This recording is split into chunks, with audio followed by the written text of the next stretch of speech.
জ্যৈষ্ঠের দুপুরের প্রচণ্ড দাবদাহ শেষে পড়ন্ত বিকালে চলে এলাম দূর অজানা এক অচেনা গ্রামে। এটা নড়াইল জেলার সদর উপজেলার বাঁশগ্রাম ইউনিয়নের বন্দেরডাঙ্গা বিল। চারিপাশে সবুজের গালিচা, আর তার মাঝখানে বাতাসে দোল খাচ্ছে রাশি রাশি লাল সাদা পদ্ম। এই অসময় এসে এত পদ্ম ফুল দেখতে পাবো ভাবতেই পারিনি। পদ্ম ফুলগুলো যেমন সাইজে বড়, তেমনি দেখতে অসম্ভব রকমের সুন্দর। এখানে আসা ভ্রমণ পিপাসু মানুষগুলো দু চোখ ভরে উপভোগ করছে এই ফুলের সৌন্দর্য। কেউ আবার দু হাত ভরে তুলে নিয়ে যাচ্ছে তার প্রিয়জনের জন্য এই লাল সাদা কমল। আসলে চোখে দেখা সৌন্দর্য কোনো ভাষার বর্ণনাতেই পরিপূর্ণ রূপ পায় না। তারপরেও চেষ্টা করেছি আমার এই ভিডিওতে তুলে ধরার জন্য। আমার এই ভিডিওতে তুলে ধরেছি পদ্মবিলের আসল সৌন্দর্য। ভিডিওটি শেষ পর্যন্ত দেখবেন, আশা করি অনেক ভালো লাগবে আপনাদের। এখানে ঘুরতে আসা কয়েকজন ভাইয়ের সাথে মুহূর্তেই খাতের হয়ে যায় আমার।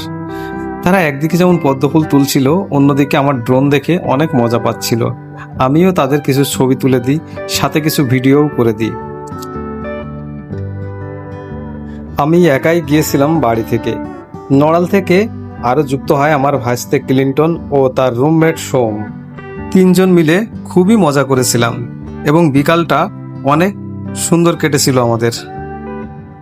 এর আগে একবার গিয়েছিলাম গোপালগঞ্জে পদ্মবিল দেখতে, কিন্তু সেখানকার অভিজ্ঞতা একেবারেই ভালো ছিল না। আশ্বিন মাসে দুর্গাপূজার আগে গিয়েছিলাম গোপালগঞ্জের পদ্মবিল দেখতে। গিয়ে তো একেবারেই আমরা হতাশ। সব কিছুই ঠিক আছে, কিন্তু পদ্ম ফুল নেই। কারণটা বুঝতে পারলাম না। এদিক ওদিক ঘুরে হাতে গোনা 2-3টা পদ্মফুল পেয়েছিলাম। এই পদ্মফুল মা দুর্গার পূজায় লাগে, তাও আবার 1টা 2টা না, একেবারে 108টা। তাই স্থানীয় কিছু লোক বিল থেকে সব পদ্মফুল তুলে এনে বাড়ি মজুত করে রেখেছিল, আর সেই পদ্মফুলগুলো প্রতি পিস 20 থেকে 30 টাকা দরে তারা বিক্রি করছিল। এইবার একেবারেই পয়সা উসুল হয়ে গেল আমাদের। দীর্ঘ মোটরসাইকেল জার্নি করে যতটা না ক্লান্ত ছিলাম, তার থেকে বেশি ছিলাম আনন্দিত, উচ্ছ্বাসিত। পদ্মের কাটা আর ক্লান্তি কোনোটাই আমাদের থামাতে পারেনি। একেবারে জল কাদা মারিয়ে ঘুরে ঘুরে উপভোগ করেছি এই স্বর্গীয় সৌন্দর্য। আমাদের মতো অনেকেই এখানে আসছিল দূর দূরান্ত থেকে ঘুরতে। পদ্মবিলের পাশেই ছিল ফাঁকা মাঠ, যেটার সৌন্দর্যও ছিল অতুলনীয়। পদ্মবিল ঘুরতে ঘুরতে কখন যে সন্ধ্যা নেমে এলো আমরা বুঝতেই পারলাম না। ফেরার সময় হয়ে গেল।